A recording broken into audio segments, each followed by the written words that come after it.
야구야구 김영준입니다. 다저스 앤드류 프리드먼 사장의 별명은 트레이드를 잘한다고 해서 푸기꾼입니다. 하지만 이길 때도 있으면 질 때도 있는 게 바로 트레이드인데요. 그러나 메이저리그에는 최고의 선수들을 유독 많이 놓친 팀이 있습니다. 바로 LA 다저스입니다. 그래서 오늘은 다저스가 놓친 선수들로 최고의 팀을 만들어 봤습니다. 여기에는 다저스가 트레이드로 보낸 선수들, 입단시킬 수 있었는데 실패한 선수들, 재계약하지 못한 선수들이 망라되어 있습니다. 먼저 포수는 요기 베라입니다. 베라가 왜? 라고 하실 수도 있는데요. 세인트루이스에서 태어나 자란 베라는 카디널스에서 뛰는 게 꿈이었습니다. 베라는 카디널스의 입단 테스트를 받습니다. 그런데 당시 카디널스의 단장이었던 브랜치 리키로부터 퇴짜를 받습니다. 이상하죠? 선수를 보는 눈이 누구보다 정확했던 리키가 왜 베라를 알아보지 못했을까요? 여기에는 두 가지 설이 있습니다. 하나는 한 경기 13개의 도루 허용이라는 메이저리그 최악의 기록을 가지고 있는 리키가 자신이 실패한 포수인데 베라의 키가 자기처럼 너무 작았다는 겁니다. 다른 하나는 베라가 찾아왔을 당시는 리키가 다저스로 이직 준비를 하고 있었을 때라 일단 베라를 돌려보냈다가 자기가 다저스로 옮기고 나서 계약하려고 했는데 중간에 양키스가 나타나 채갔다는 겁니다. 베라가 좀 억지다 싶으면 마이크 피아자도 후보가 될 수 있는데요. 피아자 편에서 말씀드린 것처럼 피아자는 갑부인 아버지 덕에 조 디마지오와 테드 윌리엄스의 과외 지도를 받기도 했지만 드래프트를 전혀 기대할 수 없는 커뮤니티 칼리지의 일루수였습니다. 하지만 아버지의 친구가 힘을 쓰게 되죠. 바로 얼마 전 타계한 토미 라소다 감독이었습니다. 라소다는 포수를 한 번도 본 적이 없는 피아자를 포수로 둔갑시켜서 다저스가 뽑도록 합니다. 이에 62라운드 1390순위로 뽑힌 피아자는 역대 명예전당 선수 중 드래프트에서 가장 늦게 뽑힌 선수가 됩니다. 다저스는 FA를 앞둔 피아자가 최초의 1억 달러 계약을 요구하자 1998년 5월 피아자를 플로리다 말린스로 트레이드하는데요. 당시 피아자와 토드 질을 내주고 게리 셰필드, 포수 찰스 존슨, 바비 보니아, 전문 대타 짐 아이젠라이크를 받아온 트레이드를 여러분도 잘 기억하고 계실 겁니다.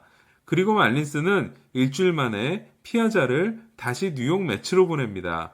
다저스는 대신 역대 최초 1억 달러 계약을 케빈 브라운에게 쏘는데요.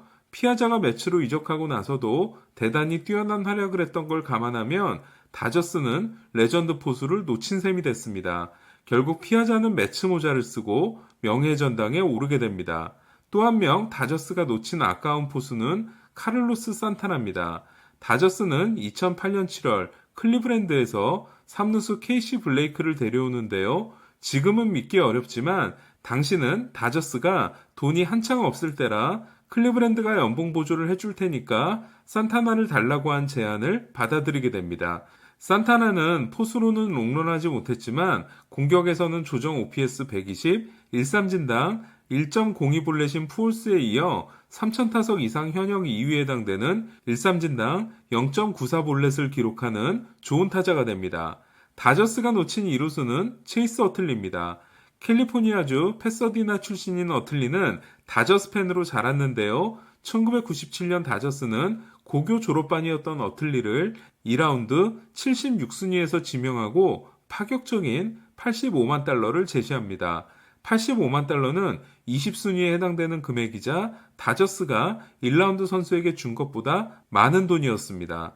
다저스는 어틀리를 설득하기 위해 토미 라소다에게 어틀리의 집을 깜짝 방문하게 하는데요. 하지만 어틀리는 대학 진학 의사를 꺾지 않았고 UCLA에 가게 됩니다. 그리고 2000년 드래프트에서 필라델피아에 15순위로 뽑힌 후 178만 달러 보너스를 받습니다.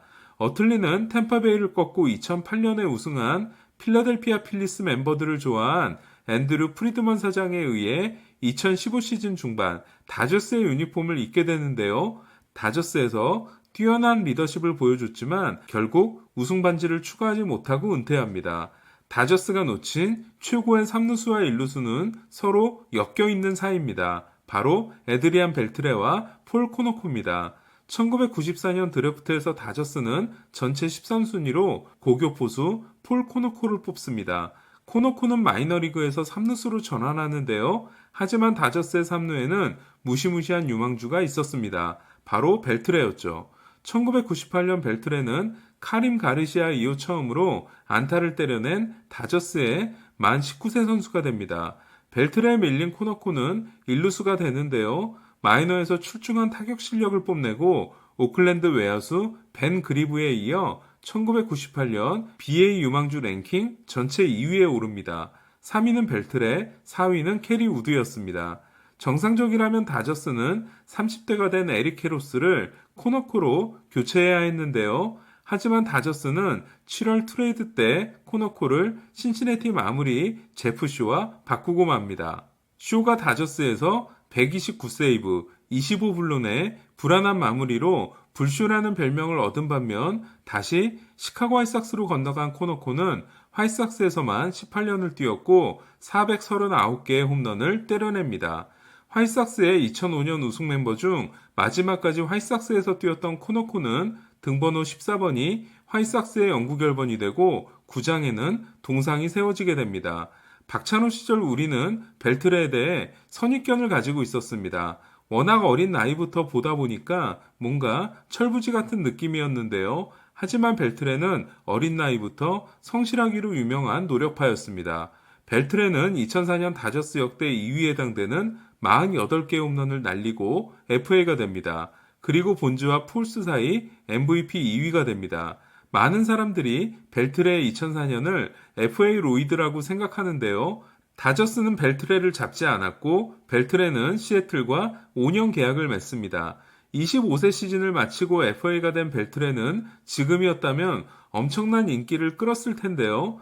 당시 극악의 투수구장이었던 세이프코 필드로 가서 고생했던 벨트레가 시애틀을 나온 31세 시즌부터 39세 시즌까지 조정 OPS 130을 기록하고 은퇴했음을 감안하면 다저스가 붙잡았을 경우 벨트레는 어쩌면 다저스의 영구 결번 선수가 됐을지도 모릅니다.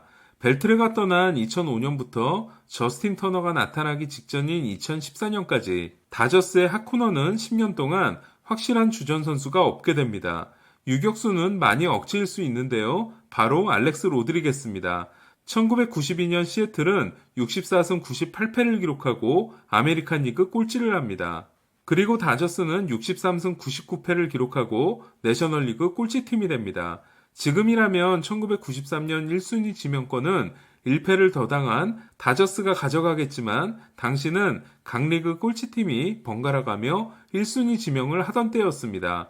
만약 1993년이 내셔널리그 꼴찌의 차례였다면 다저스는 2순위로 데런 드라이포트를 뽑는 대신 1순위로 알렉스 로드리게스를 뽑았을 겁니다. 그리고 우리는 박찬호 선수와 함께 에이로드의 초창기 모습을 더 생생히 지켜볼 수 있었을 겁니다.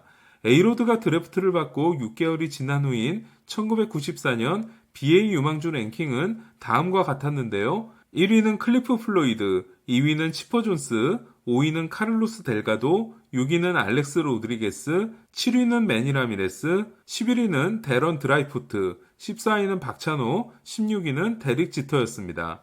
다저스가 놓친 외야 라인은 정말 화려한데요. 먼저 다저스가 입단 테스트를 받으러 온 블라디미르 게레로를 돌려보낸 건 정말 유명하죠. 게레로에 대한 자세한 이야기는 괴수열전 블라디미르 게레로 편이 준비되어 있습니다. 다저스는 로베르토 클레멘테도 놓치는데요. 어쩌면 다저스가 놓친 선수들 중 가장 속쓰린 선수일지도 모르겠습니다. 다저스는 푸에르토리코에서 태어나 다저스 팬으로 자랐으며 창던지기 선수 출신인 클레멘테와 계약합니다. 클레멘테는 다저스를 워낙 좋아해서 다른 팀에 3만 달러 제안도 거절하고 1만 달러의 다저스 유니폼을 입습니다. 당시 다저스의 문제는 개척자로서 흑인 선수들을 독점하고 있다 보니 좋은 선수들이 너무 많았다는 건데요. 이에 다저스는 클레멘테를 숨기기로 작정하고 아예 마이너리그 경기에도 내보내지 않게 됩니다. 클레멘테는 다저스를 워낙 좋아했기 때문에 이 부분을 이해하고 있었습니다. 하지만 그때 다저스에게 큰 변화가 생깁니다. 당시 다저스는 공동 구단주 4명이 구단 지분을 25%씩 가지고 있었는데요. 구단 자문 변호사 출신인 월터 오말리는 치밀한 계획을 세워 나머지 3명을 쫓아냅니다. 그중 한 명은 바로 단장 브렌치 리키였습니다. 클레멘테를 숨긴 장본인이었던 리키는 피츠버그 파이러츠로 가서 클레멘테를 룰5 드래프트에서 지명해버립니다. 그리고 클레멘테는 피츠버그의 영웅이 되죠. 다저스가 놓친 또 한 명은 정말 엄청난 이름인 윌리 메이스입니다. 다저스에서 세계 MVP를 따낸 포수 로이 캄파넬라는 1949년 시즌이 끝나고 리그 경기에 참가했다가 18살짜리 선수를 보고 깜짝 놀라 구단에 급히 전화를 넣었는데요. 바로 윌리 메이스였습니다. 하지만 연락을 받고 온 다저스의 스카우트는 메이스가 경기하는 모습을 제대로 보지도 않고 엉터리 보고서를 올립니다. 다저스에 입단할 수 있었던 메이스가 간 팀은 다저스의 라이벌 뉴욕 자이언츠였습니다. 다저스가 놓친 아까운 투수는 무조건 이 선수죠. 바로 페드로 마르티네스인데요. 마르티네스가 다저스를 나온 이야기는 귀에 딱지가 않도록 들으셨을 겁니다. 이루수가 필요했던 다저스는 1993 시즌이 끝난 후 몬트리올 엑스포스에서 올스타 이루수 딜라이노 드실즈를 받아오면서 페드로를 내주게 됐는데요. 당시 다저스가 몬트리올에게 주려고 했던 선수는 원래 에릭 캐로스였습니다. 하지만 몬트리올이 페드로를 요구하면서 결국 마르티네스가 몬트리올로 가는데요. 만약 다저스가 페드로를 내주는 대신 캐로스에 다른 선수를 붙여줬다면 페드로는 다저스에 남았고 코너코 역시 다저스에 남았을지도 모릅니다. 그러면 다저스는 1990년대에 월드시리즈 우승을 했을지도 모르죠. 1997년 페드로는 1점대 300탈삼진 시즌과 함께 매덕스를 제치고 싸이영상을 따내는데요. 그로 인해 1991년부터 시작된 글래빈 매덕스 스몰츠 3인방의 6년 연속 수상이 중단됩니다. 1998년 수상자가 또 글래빈이었으니까 페드로가 없었다면 이 3명은 1991년부터 1998년까지 8년 연속 수상을 할 뻔했습니다. 마지막으로 다저스가 놓친 아까운 마무리는 존 웨틀랜드입니다. 다저스는 마무리 투수로 기른 웨틀랜드를 1991 시즌이 끝나고 박찬호가 날아차기를 했던 팀 벨처와 함께 신시내티로 보냈는데요. 웨틀랜드는 다시 몬트리올로 건너간 후 리그 정상급의 마무리가 됩니다. 그리고 1996년 월드시리즈에서 4세이브를 올리고 MVP가 됨으로써 양키스에게 18년 만에 월드시리즈 우승을 선물합니다. 그리고 1995년 우연히 커터를 발견한 리베라가 커터를 자신의 것으로 만드는 데 도움을 주고 양키스를 떠나게 됩니다. 자, 이로써 우리의 라인업이 완성됐습니다. 포수는 요기베라, 1루수는 폴 코너코, 2루수는 체이스 어틀리, 3루수는 에드리안 벨트레, 유격수는 알렉스 로드리게스, 좌익수는 블라디미르 게레로, 중견수는 윌리 메이스, 우익수는 로베르토 클레멘테, 선발 페드로 마르티네스, 마무리 존 웨틀랜드입니다. 이 중에서 베라, 게레로, 메이스, 클레멘테, 페드로가 명예전당 선수고 벨트레도 확정적이니까 총 6명이 명예전당 선수인 셈입니다. 그리고 메이스와 클레멘테가 따낸 골드글러브가 각각 12개, 벨트레가 5개, 에이로드가 2개고 메이스가 660홈런, 에이로드가 696홈런, 게레로가 449홈런, 코노코가 439홈런입니다. 아, 요기베라는 우승 반지가 10개일 수 없겠네요. 이상 김영준의 야구야구였습니다.